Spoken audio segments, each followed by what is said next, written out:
सहना भवतु सहनौ भुनक्तु सह वीर्यं करवावहै तेजस्विनावधीतमस्तु मा विद्विषावहै।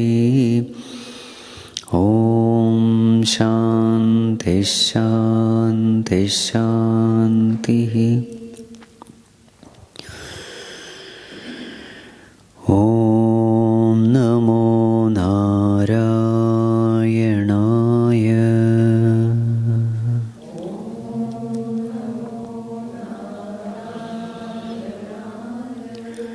ॐ नमो नारायणाय।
सदाशिवसमारम्भां शङ्कराचार्यमध्यमाम् अस्मदाचार्यपर्यन्तां वन्दे गुरुपरम्परां। श्रुतिस्मृतिपुराणानाम् आलयं करुणालयं नमामि भगवत्पादं शङ्करं लोकशङ्करं। शङ्करं शङ्कराचार्यं केशवं बादरायणं सूत्रभाष्यकृतौ वन्दे भगवन्तौ पुनः पुनः। समस्तजनकल्याणे निरतं करुणामयं नमामि चिन्मयं देवं सद्गुरुं ब्रह्मविद्वरं सद्गुरुं ब्रह्मविद्वरम्। Humble prostrations to one and all present here. So from today onwards, we will take up a text called Dhanyashtakam. So this composition is by Bhagavan Shankaracharya. So the name of the text is Dhanyashtakam. Ashtakam means what? A set of 8 is called Ashtakam. Dhanya means the blessed ones. So 8 verses on the blessed ones. So according to Bhagavan, according to the scriptures, who are the most blessed ones in this world? 8 verses. So every class maybe we will finish one verse. So in roughly 2 months it should be over. Okay, so now let us start the first verse, page number 1. Page number is not on page number 1, it is little.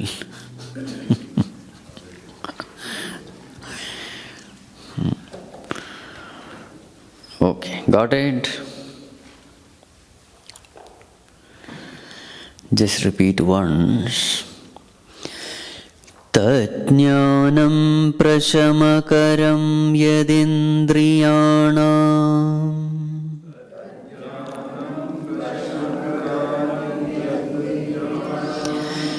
Tajnanam prashamakaram yadindriyanam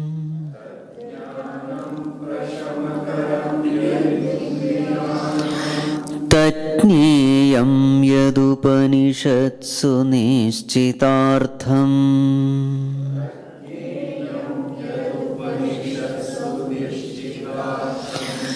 Tatneyam yadupanishatsu nishchitartham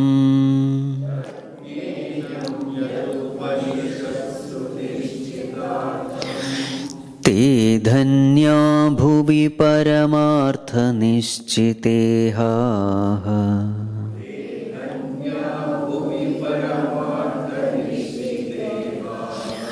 Te dhanya bhuvi paramartha nishchiteha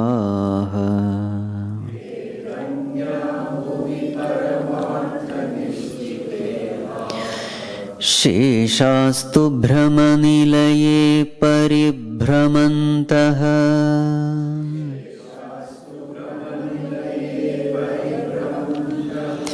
Sheshastu bhramanilaye paribhramantaha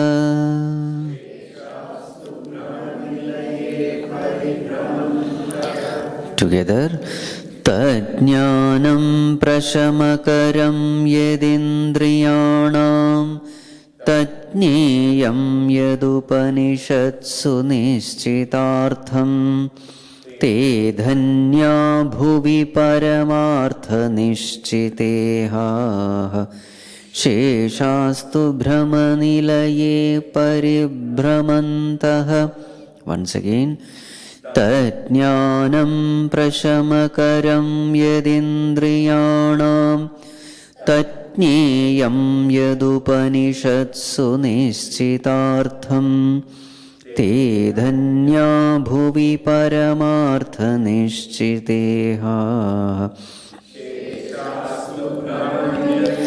Paribhramantaha Yes. Tat Jnanam, that is called knowledge. What is called knowledge? Yat, which indriyanam prashamakaram, that which is prashamakaram, quietening.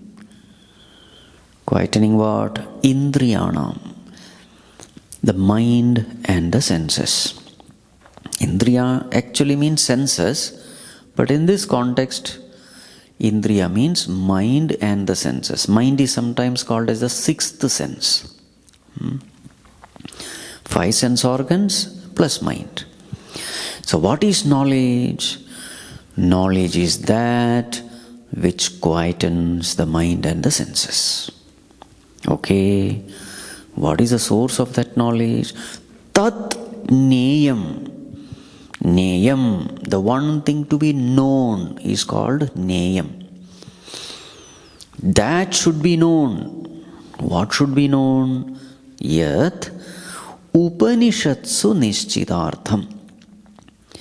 That which is well ascertained by Upanishads, that which is pointed out by Upanishads, that has to be known.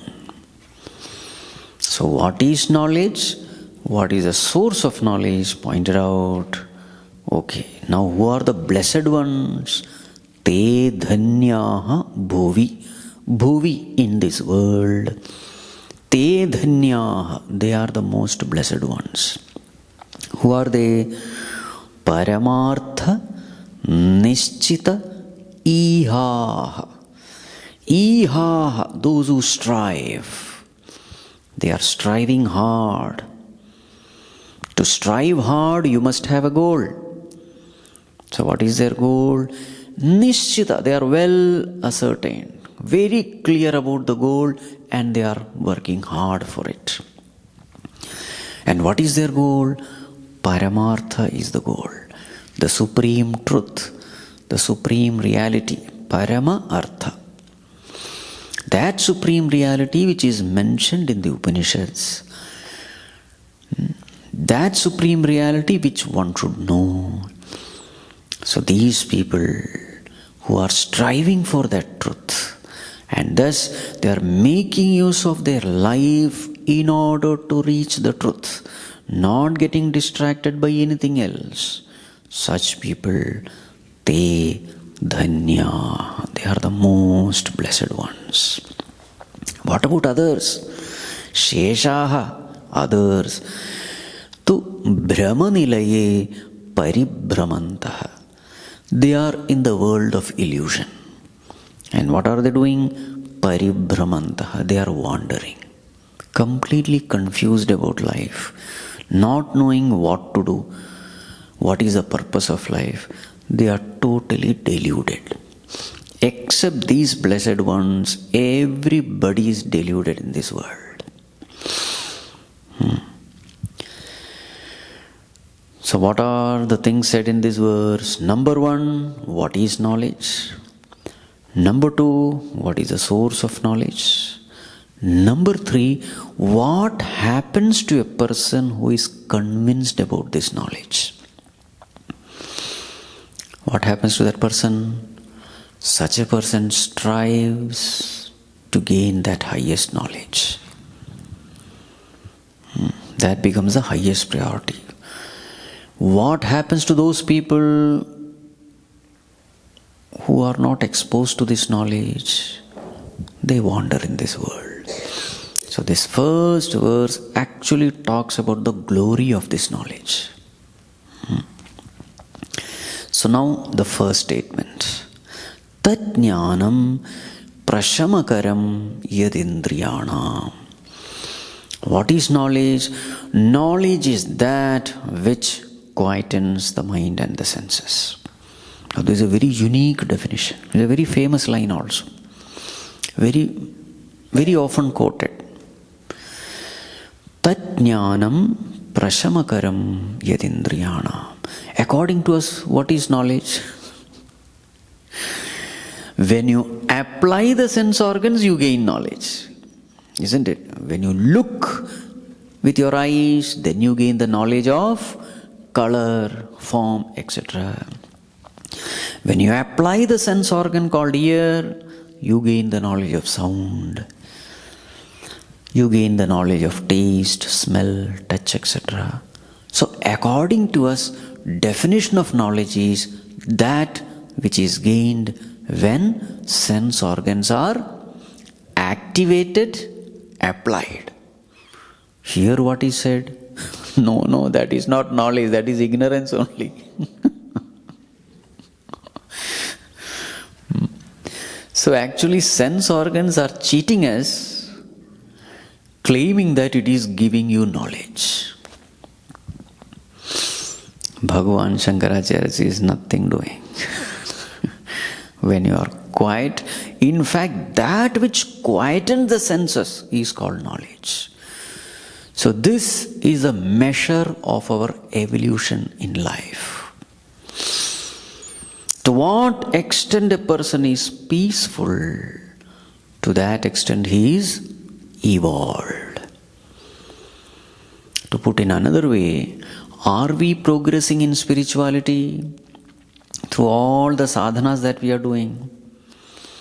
A counter question is, how much peaceful are you becoming through all your spiritual practices? We are not asking how much of mala you do, japa, how much of ritual you do, how many mantras you know, how many lectures you listen, how much of mantras you have by hearted. No. The question is, after doing all this, what is the state of your mind? The proof of knowledge is peace. And therefore the proof of ignorance is peacelessness, disturbance, agitation, tension, worry, anxiety, boredom, all those things come under disturbance of mind. And the only reason for all disturbance is ignorance. A very unique definition. And the right definition also. So does it mean that what we gain from this world, it is not knowledge? No, it is another set of knowledge. We call it aparavidya. The knowledge gained through the sense organs is called aparavidya. Knowledge gained when the senses, mind and the senses are silenced, that is called as paravidya. Supreme knowledge. Para means supreme, superior. Apara means inferior. So knowledge also has two categories. One is the superior knowledge, the other is the inferior knowledge. All that we gain, the knowledge that we gain other than the self is called aparavidya. Anything about non-self, other than me, that is aparavidya. So knowledge of the world is aparavidya. What about knowledge of the body? Para or apara? It is aparavidya only, because that is not me. Body is seen, I am the seer.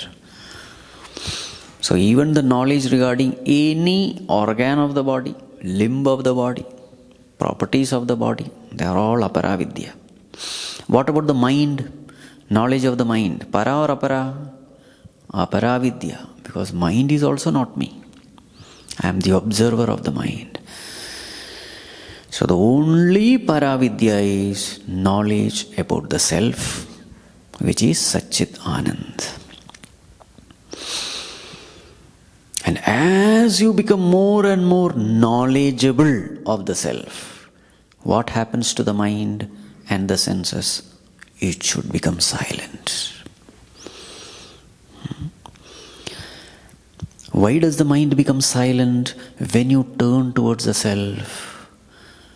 Mind is an instrument which is designed to protect the I. I means aham. So if in my understanding I am the body, so how will the mind function? The mind will function to protect the body. According to your understanding about the I, the mind will function. So if my understanding is I am the body, mind will be constantly thinking of protecting the body, giving joy to the body, happiness to the body, fulfilling all the desires of the body. That is how the mind is designed. Mind is designed to give you security and peace. All the time mind is constantly working on two things. How to make myself secure, how to make myself peaceful, how to get rid of all disturbances. This is how the mind functions. So therefore all the chatterings of the mind, if you see the contents of the chattering, it is basically this. I want to be secure, I want to be peaceful.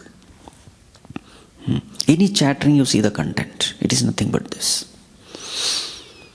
This is a good assignment you can do.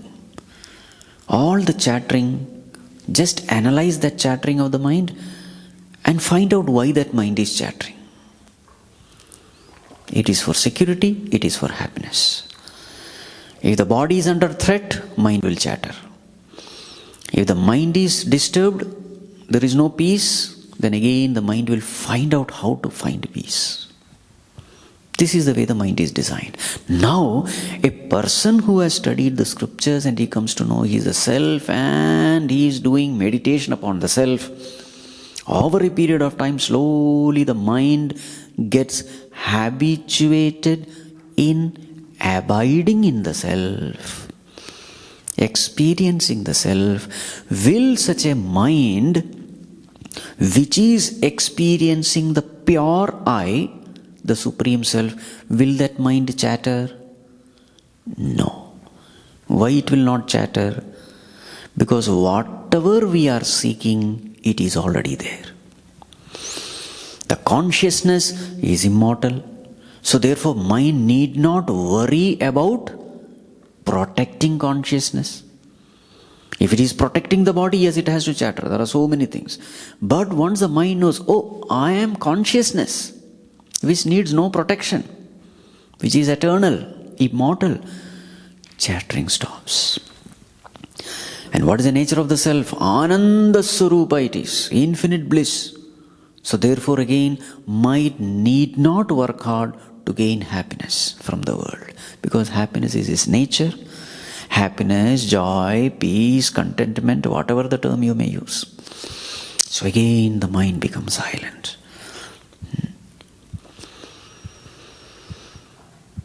No doubt. See, a doubtful mind is a chattering mind. But a knowledgeable mind is a peaceful mind. So that mind which is free from doubts, confusions, delusions is a peaceful mind. That mind which is contented is a peaceful mind. That mind which has no desires is a peaceful mind. So therefore, peace is the direct proof of our understanding of reality. Dhanyastakam prashamakaram yadindriyanam.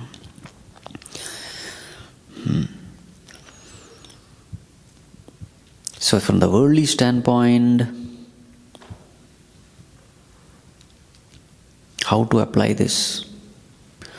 Always function in the world with a peaceful mind. When you are disturbed, never expose yourself to the world, because you will only do blunders.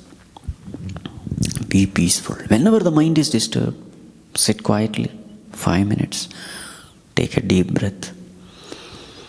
Maybe 10 times you breathe deeply, observe that breath, quieten the mind, and then go out. A very useful tip.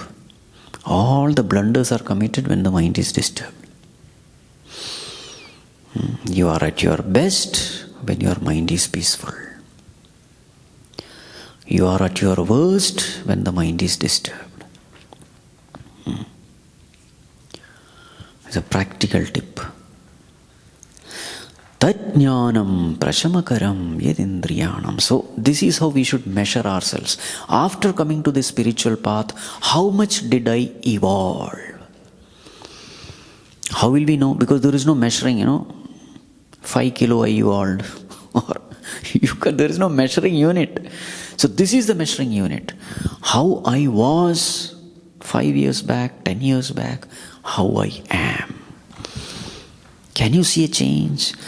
Yes, Swamiji, there is a lot of change. Grumbling, complaining, etc. stopped. Mind is comparatively very much peaceful. And even when problems come, mind is not that disturbed. A little disturbance is there, but immediately it comes back to equilibrium. Yes, that means you are progressing. Samatvam yoga uchyate. Equanimity of mind is called yoga.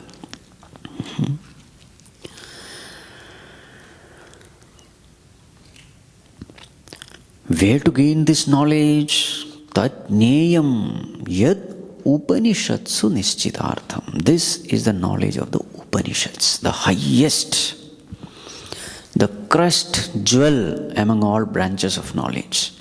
It is Upanishads. Upanishat. 3 terms are there in Upanishads. Upasamipe. Ni Nishchayena Nishtaya. Sat Visharana Gati Avasadana. This is how Bhagavan Shankaracharya has defined Upanishads. Beautiful. Upasamipe. Going near. Going near to whom? To the scriptures. How do you go near the scriptures? Through the Guru. There is no other way. So when you go near the scriptures, when you approach this knowledge through the teacher, Upa, and then Ni. Ni means Nishchayena Nishtaya. Nishchayena, with determination. Nishtaya, with sincerity. Ni. So when you approach this knowledge and practice with determination, with sincerity, what happens? Sat happens. Sat means Visharana Gati Avasadana. Visharana means loosening. Loosening. All the bondage starts loosening.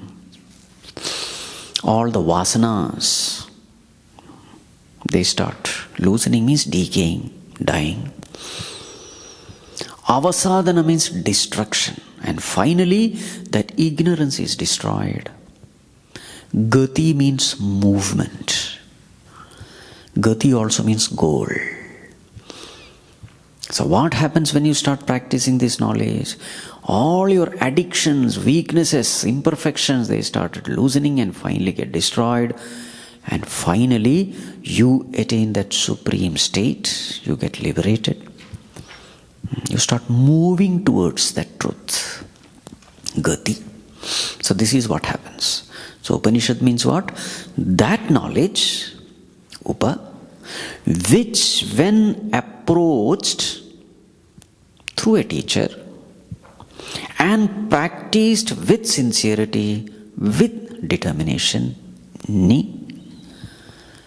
That knowledge which when approached and practiced sincerely destroys all our ignorance and takes us to that ultimate reality. That knowledge is called Upanishad.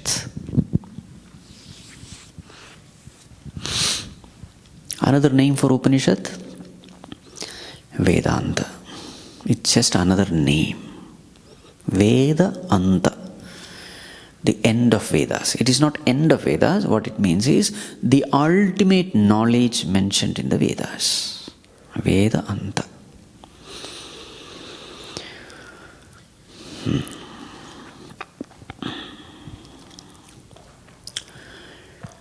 More of it we will see in the next class.